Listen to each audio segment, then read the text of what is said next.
This photo is from the day of the murder. It's a perfect match.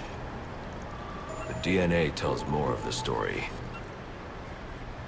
But here's something the police overlooked. Roman Sionis owns the Gotham Merchants Bank. Ladies and gentlemen, comic book fans and seekers of the arcane, welcome to a world where mysticism and the occult reign supreme. Since the dawn of comic book storytelling, the supernatural has been an integral part of this vibrant medium. From otherworldly dimensions to diabolical villains, the realms of magic and the mysterious have always had a riveting presence in the world of superheroes. In this video, we delve deep into the realm of the extraordinary, where mystical heroes take the spotlight. These are the unsung champions of the mystical and occult. The ones you call when there is a ghost, demon or sorcerer causing chaos in your town. Armed with spells, sorcery and a flair for demonology, they are the experts who have stepped up to save the world from monstrous threats time and again. In a universe where magic can turn the tide of any battle, these heroes level the playing field, and they do it with style. From the enigmatic Dr. Occult to the ever-cool John Constantine and the indomitable Joe Golem, we will take you through their origins and super cool powers in the spooky month of Halloween. So grab your mystical amulets, ready your spells, and join us on a thrilling journey through the enchanting world of comic book mysticism and occult detectives. Prepare to be spellbound as we draw back the curtains on 12 of the most intriguing and powerful heroes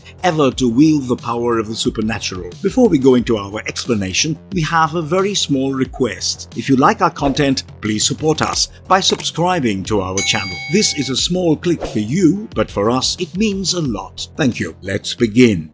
The Dead Boy Detectives. Now let's talk about a dynamic duo of supernatural sleuths that are so dead set on cracking mysteries that they have taken the term afterlife quite literally. Meet Charles Rowland and Edwin Payne, the Dead Boy Detectives, a pair of murdered boys with a penchant for investigating the uncanny and the eerie. Edward Payne met his sad and untimely end at a boarding school in 1916, and the poor guy found himself on an eerie, endless stroll through the corridors of hell. Decades passed as he was stalked by terrible terrors, but eventually Hell decided it needed a vacation, and its residents were released. I mean, who can blame Hell? Everyone needs that vacation time. Imagine sipping margaritas on sunny beaches. But Hell's loss became our gain when it allowed Edwin's school to become a ghostly boarding house for teachers and students who had escaped the fiery abyss. In this spooky boarding school of the damned, Charles Rowland,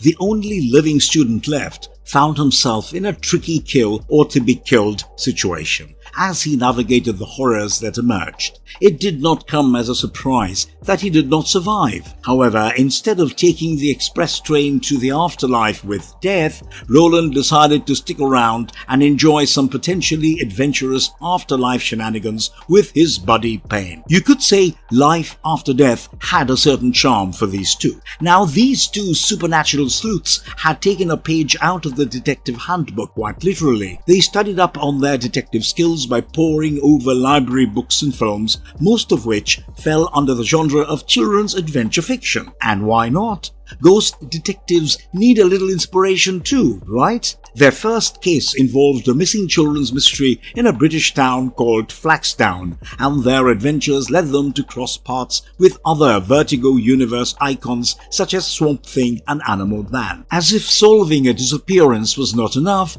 these boys had been on the case of eerie occurrences involving homeless children washing up on the Thameses shore. They have been around the block, so to speak, and their years of spectral investigation has given them an edge that most supernatural sleuths can only dream of. They might look like youngsters, but believe us, when it comes to the paranormal, they are the true old souls. So when it comes to ghostly gumshoes, these two take the cake. The Dead Boy Detectives are a hauntingly brilliant blend of the Hardy Boys and the Sandman universe, and together they create a spine-tingling experience for their audience. Their unique perspective as supernatural investigators sets them apart, and they have become an important part of the Sandman universe and DC's mystical realm. After all, when you are already in the afterlife, there is not much left to fear, and that makes them one ghostly detective duo you do not not want to cross.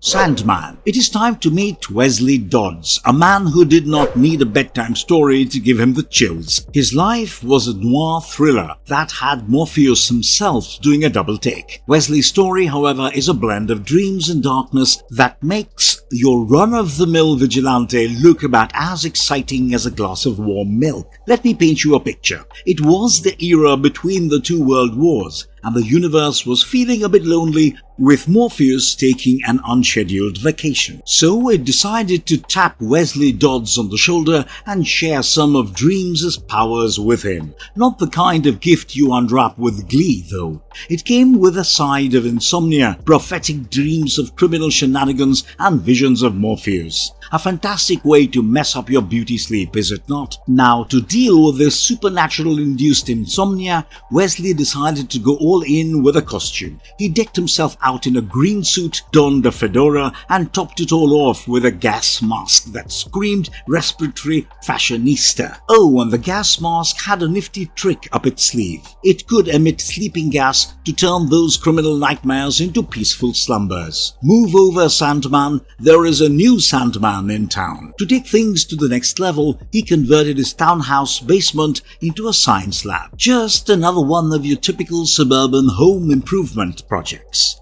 There, he brew up a special blend of sedative and hypnotic gases. Because why not? Every home needs a well-equipped laboratory, right? Starting as a mysterious figure in the Lone Ranger tradition, Wesley eventually decided to upgrade his superhero status to something more similar to the Caped Crusader. He even joined the Justice Society of America and made sure that his calendar was jam-packed with crime-fighting appointments. Fast forward to 1939, and Wesley decided to take a little trip to London to investigate a murder. It is a typical vacation plan for a crime-fighting dream detective, right? This quest led him to a string of jewel robberies tied to the Order of Ancient Mysteries. Apparently, their idea of ancient mysteries was pilfering gemstones. Things got even more intriguing when Wesley's connection to dreams started making some noise, and he had a few extrasensory dreams from Morpheus's perspective. Long story short, he ended up infiltrating Phony Riggs' place, found a basement, and who did he run into? None other than Morpheus himself, doing his best imprisoned deity impression. But do not expect Wesley to spill all the details at your dinner party. He conveniently forgot about it. Wesley Dodds is not your average comic book hero. He is a guy who tackles crime in style, with a gas mask and a penchant for a good night's sleep, or at least trying to get one. So if you ever find yourself tossing and turning in the wee hours, just remember, Wesley Dodds is out there somewhere keeping watch, with his green suit and golden gas mask, all set to catch some shut-eye or some criminals, whichever comes first.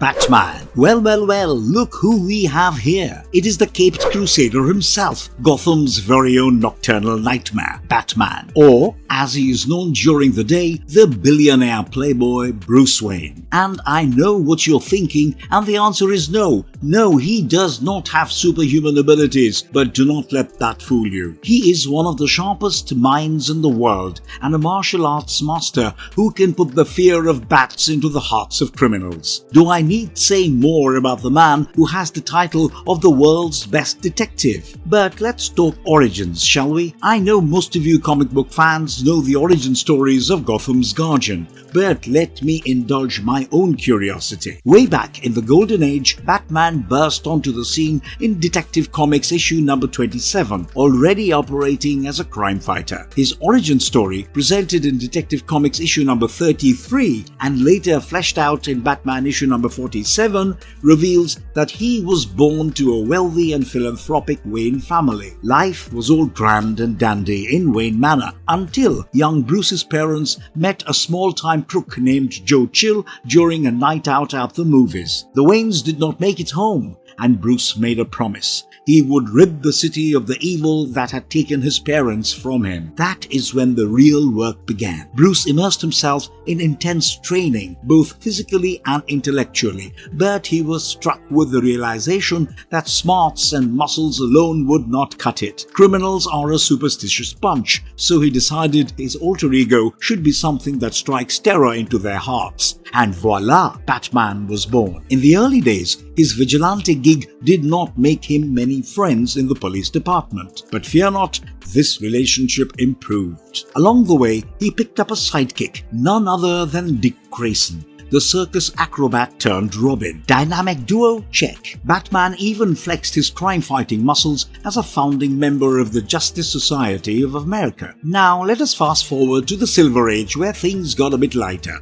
and Batman started to dabble in some sci-fi elements. But eventually he reverted to his detective roots, and when the Crisis on Infinite Earths hit, Batman was put through a bit of a makeover. Miller's Year One gave him a gritty edge, and Batman's history got a tweak to fit the modern audience's taste. But the fun does not stop there. Batman is not just a one-trick pony. He's got a list of abilities longer than your grocery list. He is an acrobat, a martial artist, a detective, and not to mention a bona fide genius. He even has dabbled in hypnosis, and he is so immune to toxins that he probably uses Joker's toxin as a mouthwash in the morning. Not really, but you get the idea. And here comes the occult twist. Batman might not be a master magician, but his time in Gotham has certainly given him a crash course in the mystical. Whether it is teaming up with Zatanna or Constantine or facing off against supernatural foes, Batman is not one to shy away from the dark arts. He has got the detective skills to unravel supernatural mysteries and, at a pinch, a few spells up his bat sleeves. Blade. Eric Brooks, also known as Blade, the Daywalker, the supernatural hybrid. Born from the unholy union of a human mother and a vampire father, Blade's origin story reads like a page ripped from a vampire-themed soap opera. His mother, Vanessa, was attacked and bitten by a vampire while she was pregnant, and she succumbed to her injuries while giving birth to Blade. The kid inherits all the powers of a vampire without their pesky vulnerabilities, except for the constant bloodlust. A minor inconvenience, I'm sure. As a child, Blade had a craving for the red stuff, which was not exactly convenient for family dinners. His poor dad had to resort to stealing hospital blood and butcher's leftovers just to keep the kids satisfied. But as Blade grew up, he decided that hospital leftovers just were not cutting it, and he ventured out into the world to find his own source of nutrition, which was random people. That did not end well, and he ended up breaking Abraham Whistler's leg and making a run for it. But do not worry, the story did not end with a long, bloodthirsty Blade on the loose. He joined a gang called the Bad Bloods, but lo and behold, his unique dietary habits turned all the gang members into late-night snacks. Oops. Fortunately, he eventually ran into Abraham Whistler again, who became his mentor and father figure. Whistler was kind enough to develop a serum to curb Blade's vampiric cravings and taught him the family-friendly hobbies of hunting, fighting, and killing vampires. What are friends for, right? With his newfound skills and unquenchable thirst, Blade decided to rebrand himself as Blade and become the terror of vampires worldwide. They know him as the Daywalker, the dude who is not just going out for a walk, but actively hunting vampires during daylight hours. Now let's talk about powers and abilities. Blade has got the whole vampire package, but his anti-sunscreen game is strong. Superhuman strength, agility, and stamina? Check. A healing factor that puts your band-aid to shame? Double check. The dude can take a beating that would leave any regular human in a puddle of misery. And of course, he is a master of the martial arts. Picture Blade as your personal trainer, but instead of working on your summer beach body, he is training you to fight off vampires. But do not think he just has a strong physique. Blade has the brains to match his brawn. He is a multilingual, sword-wielding, super detective and a tactical genius. He can outwit vampires, monsters, and creatures of the night with ease. Plus, his knack for creating all sorts of vampire-slaying gadgets is second to none. Still, our Daywalker is not without his weaknesses. That bloodlust is a real pain in the neck, pun intended. Without his regular intake of hemoglobin, he gets cranky and even more aggressive. And speaking of necks, a well-placed decapitation is still a game over for our hero, because even his regenerative powers cannot fix that.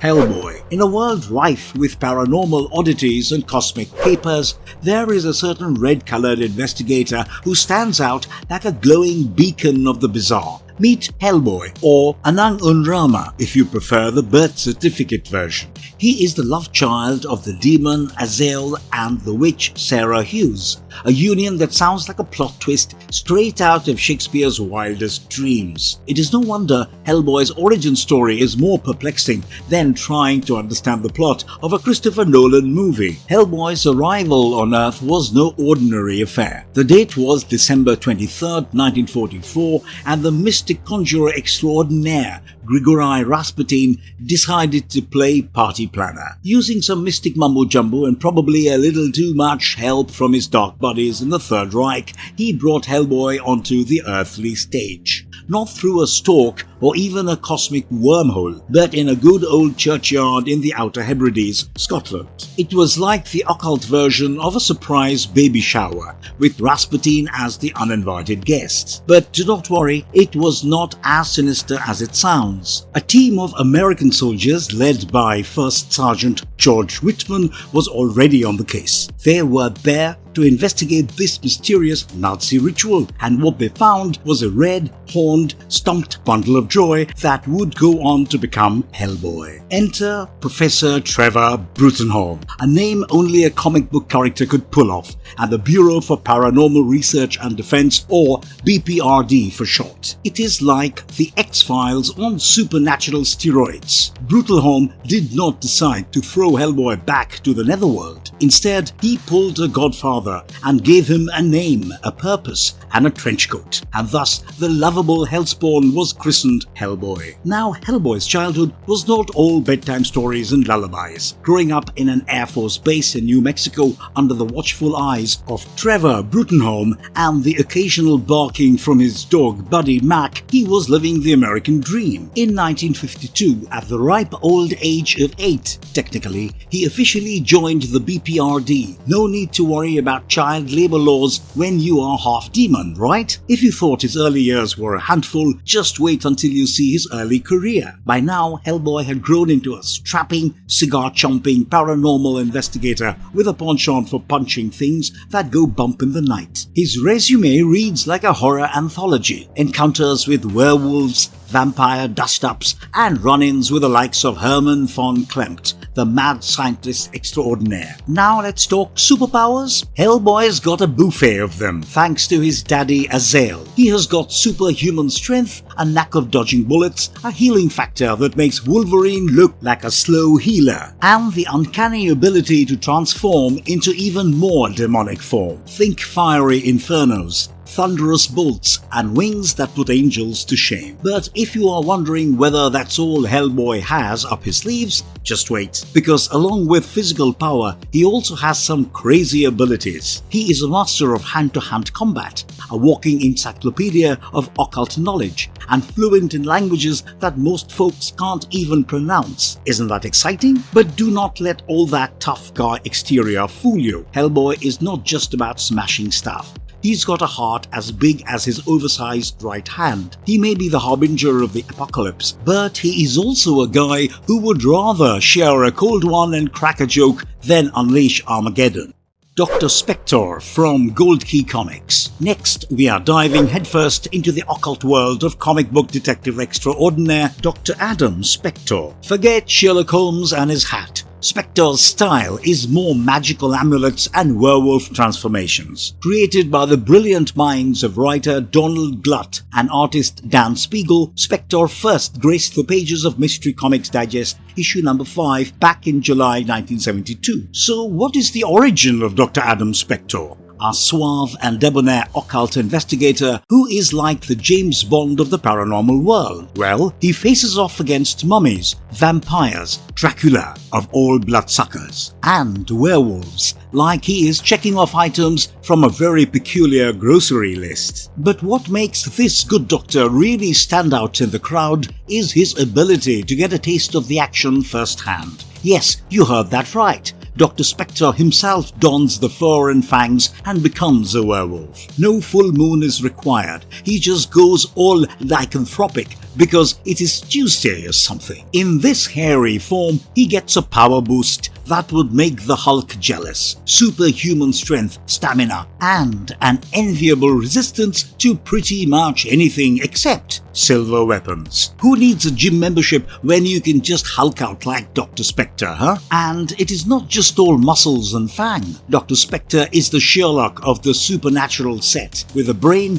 that is soaked in the occult. He knows the lore, the myths, and the legends like the back of his hand. He is the guy you want to call when you find a dusty old book with a sketchy-looking pentagram, or indeed when the neighbor's cat starts speaking in Latin. Dr. Spectre does not just solve the mysteries, he lives them. His comic pages are like the box of supernatural chocolates. You never know what you are going to get next. Vampires? Check. Werewolves? Check. Mummies? Double check. There is never a dull moment when you are chasing down monsters and delving into the dark and mysterious. He is the guy who could probably decipher your dreams and tell you why you keep dreaming about getting chased by an army of zombie squirrels.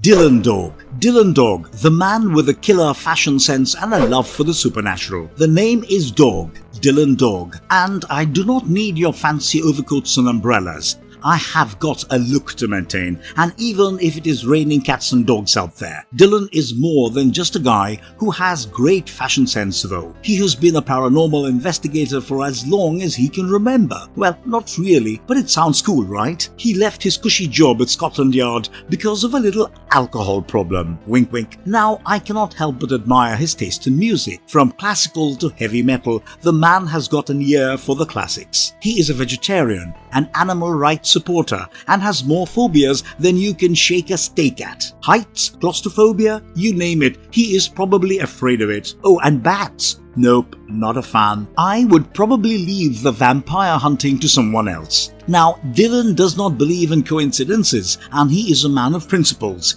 He tries to solve problems with a side of peace and only uses violence as a last resort. You see, he is not your typical tough-as-nails investigator. He is more of a, let us talk it out over a cup of tea, and if that does not work, maybe I will give you a stern talking to kind of a guy. And let us not forget his trusty assistant, Groucho, a character who could have walked straight out of a Marx Brothers film. Dylan has also got a father figure in Inspector Blotch, who has stuck with him through thick and thin, even though Dylan decided to go solo in the world of supernatural investigations. Dr. Strange. Dr. Strange, the man who traded in the scalpel for spells. Take a look at this. A world-famous neurosurgeon with more ego than a room full of Kardashians and hands that work magic in the operating room, until one fateful car accident turned those nimble fingers into a pair of glorified paperweights. Modern medicine, the darling that had once sung his praises, could not save him this time. But our man Stephen Strange is not one to bow down to fate. He embarked on a mystical odyssey that would make even Indiana Jones think twice. He packed his bags, or whatever you bring to a spiritual journey, and headed off to Kamartaj in Tibet. There he met the enigmatic Ancient One. No, not that Ancient One who is super good at crossing streets, but the mystical one who could do tricks Harry Houdini would not believe. The Ancient One became Dr. Strange's own Yoda, taught him the ins and outs of magic, pulled his healing hands out of the fire, and turned him into the Sorcerer Supreme. If you are wondering why Dr. Strange decided to become a master of the mystic arts instead of using magic to fix his hands for surgery, it is just one of those classic comic book greater good moments. After all, who needs scalpels when you can summon bolts of energy to do your bidding? To show off his newfound sorcery skills, Dr. Strange moved to the Sanctum Sanctorum in Greenwich Village, New York. He set up shop as the Earth's protector against all things mystical and paranormal. Think of him as your friendly neighborhood supernatural superhero without the radioactive spider bites or billionaire gadgets. Sure, Dr. Strange can summon energy blasts, astral project himself all over the place, and protect the world from dimension-hopping baddies. But his real power lies in the spells he casts. Spells that can banish demons, summon creatures, protect against supernovas, and even slow down time itself. It is a bit like having Harry Potter on a caffeine high. Dr. Occult. Well folks, allow me to introduce you to Dr. Occult, the mystical detective. This occult aficionado has a backstory that is like something out of a supernatural soap opera. It was New Year's Eve 1899.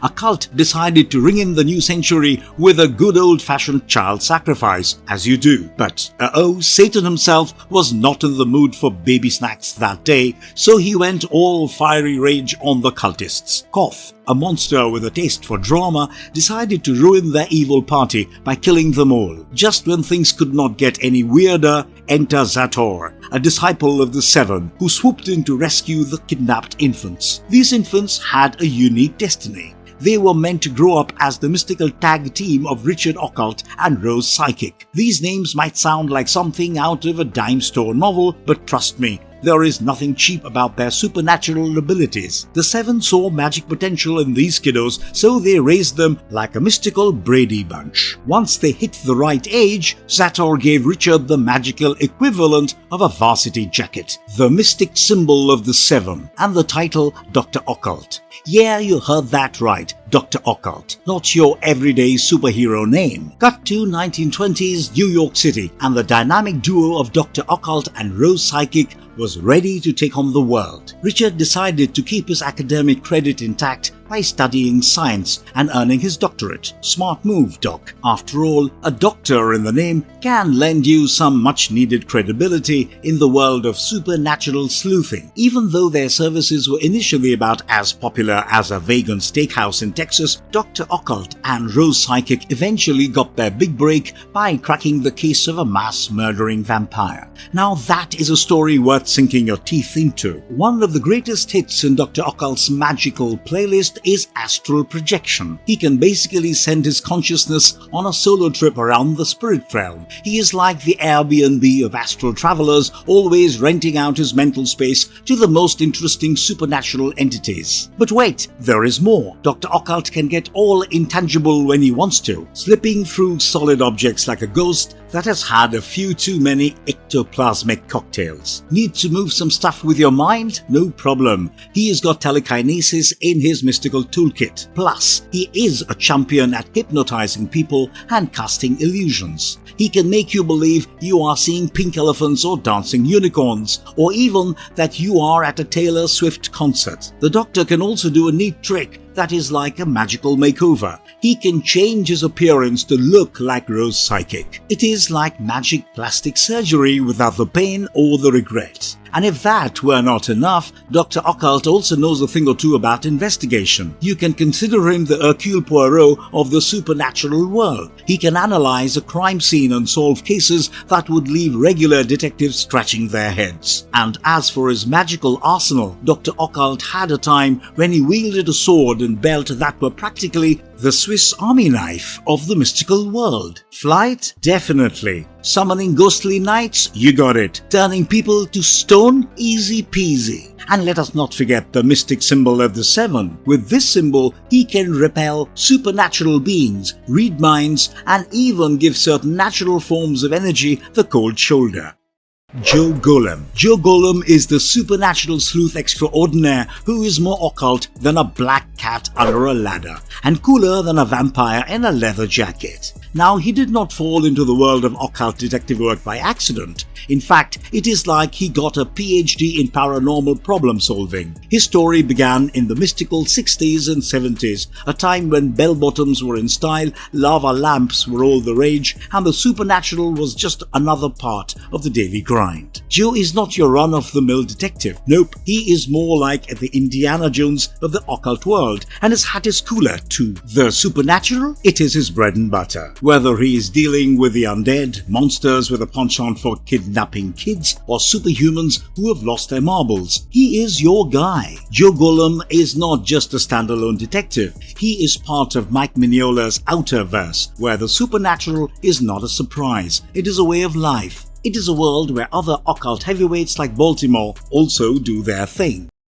Hannibal King. Hannibal King has got to be the world's most reluctant vampire. Yes, you heard that right. Hannibal was just your regular private investigator living his best life in Milwaukee, Wisconsin. But in one of those only in comics moments, his life took a bite, quite literally out of the supernatural. On a business trip to London, King found himself in a vampiric predicament. He had an unexpected run-in with a fantastic Deacon Frost. You know, the kind of meeting that results in a transformation you would not wish on your worst enemy, or would, no judgment here. Hannibal went from just a regular guy to full-fledged vampire with a side of eternal life. Most new vampires might take the opportunity to indulge in a fresh blood buffet, but not Hannibal. Oh no, he was a vampire with principles. The guy swore never to feed on humans, instead opting for a more civilized approach by purchasing his sustenance from blood banks. It is like an undead Costco membership, but with fewer free samples. This detective-turned-vampire, armed with a strong moral compass,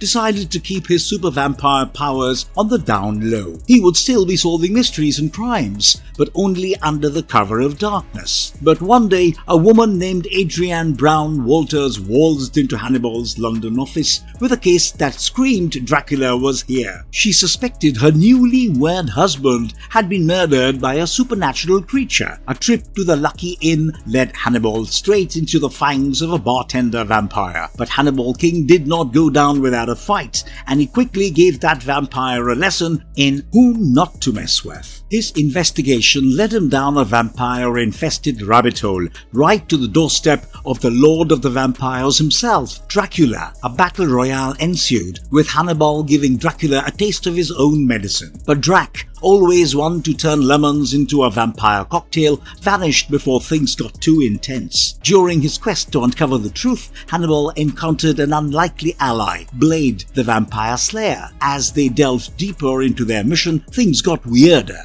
They discovered a coffin that contained an exact copy of Blade. I mean, who orders a doppelganger in a casket? But this was no party trick. It was part of Frost's grand plan for world domination. Blade and Hannibal King fought their way through this bizarre mystery, discovering the secret behind the double trouble. But Hannibal King is not just your average vamp detective. His vampiric side granted him superhuman abilities like strength, speed, agility, and senses that could rival even the noisiest tabloid reporter. He could heal from injuries faster than your average human and had a nifty little bag of tricks like shape-shifting into animals, weather manipulation, and hypnotism. However, it was not all sunshine and rainbows for our vampire detective. He had his share of weaknesses. Sunburn was the least of his worries. Wooden stakes, religious icons, silver, and native soil from his birthplace were all things that could put a dent in his vampire swagger. Sure, he was immortal, but he still had to follow the rules. After all, being a vampire is not all that it is cracked up to be.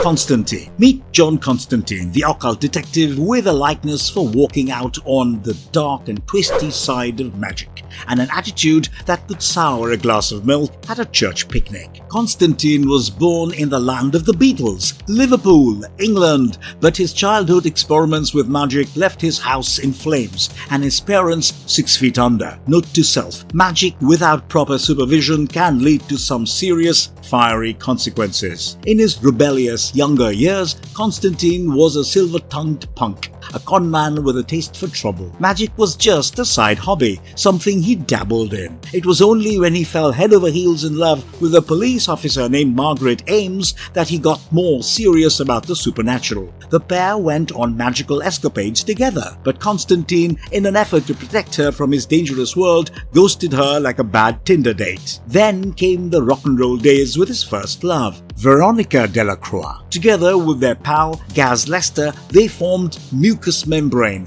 a punk band with a supernatural twist. Magic was in the air, and it was not just because of their hit songs, but as they say, what goes up must come down, and one ill-fated spell tore the band apart. Veronica started to slip away from the mortal world, and Constantine could not save her. It was a serious heartbreak, and it turned Constantine's focus squarely onto the path of the magician. Banned from London due to a vengeful demon, Constantine made his way to the good old US of A, specifically New York City. There he learnt more about magic under the tutelage of Nick Necro, the ace magician himself. The catch? Nick's girlfriend was none other than Zatanna, a powerful magician in her own right, and Constantine promptly fell head over heels for her. He could not resist those magic tricks and her enchanting stage presence. Together with Zatanna and Nick, he went on magical adventures, fighting cults and occult threats. But Nick, driven by a hunger for the mystical book of magic,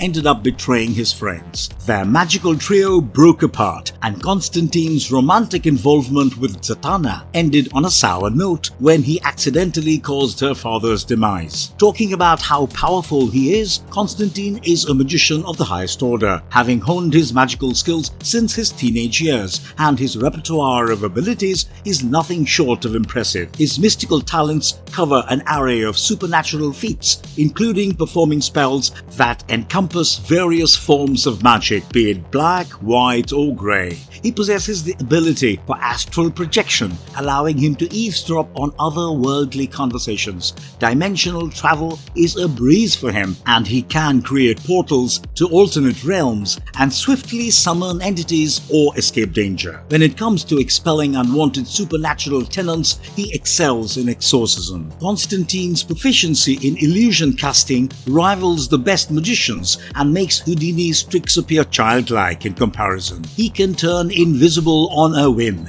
akin to that elusive childhood imaginary friend. If he had got a cigarette and a pesky vampire lurking around, his telekinetic powers allows him to pin the bloodsucker to the wall, all before teleporting himself, others, or objects across vast distances, making his "I will be there in 5 minutes" more of a reality than a promise. And if that was not enough, Constantine is also immune to some of the nastiest magical threats, thanks to having the demon's blood running through his veins. You would think they would know better than to mess with this guy by now. Besides his magical powers, Constantine is also a cunning con artist, an excellent negotiator, and the kind of guy who does not take no for an answer, no matter how many demons or dark sorcerers he is up against.